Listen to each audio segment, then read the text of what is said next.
కృష్ణా జిల్లాలో దొంగలు మరోసారి రెచ్చిపోయారు. తాడిగడప ప్రాంతంలో అర్ధరాత్రి జరిగిన దొంగతనం స్థానికుల్లో తీవ్ర ఆందోళన కలిగిస్తుంది. మేడసాని వారి వీధిలో జరిగిన ఈ ఘటనలో ఇంట్లో ఎవరూ లేని సమయాన్ని ఆసరిగా చేసుకున్న దుండగులు భారీగా నగదు, బంగారం దోచుకెళ్లడం కలకలం రేపింది. ఫంక్షన్ నిమిత్తం బెంగళూరుకు వెళ్లిన మేడసాని తాతేశ్వరరావు కుటుంబం గైహాజరుని గమనించిన దొంగలు అర్ధరాత్రి వెనుక కిటికీ కట్ చేసి ఇంటిలోకి ప్రవేశించి దోపిడీకి పాల్పడ్డారు.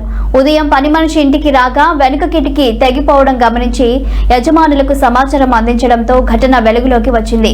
అంతేకాకుండా ఇదే వీధిలో మరో ఇంటిపై కూడా దొంగలు కన్నేశారు.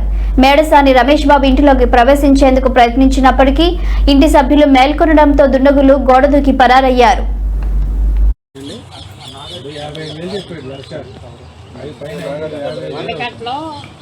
తీసుకుంటే పర్వాలేదు కానీ అక్కడి నుంచి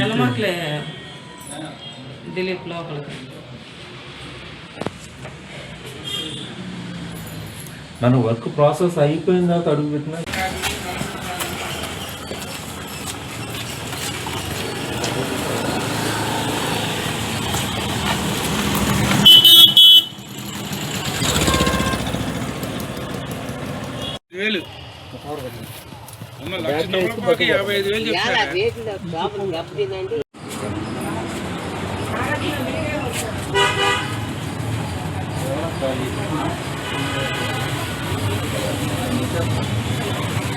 మొత్తం కోసేస్తాను నైట్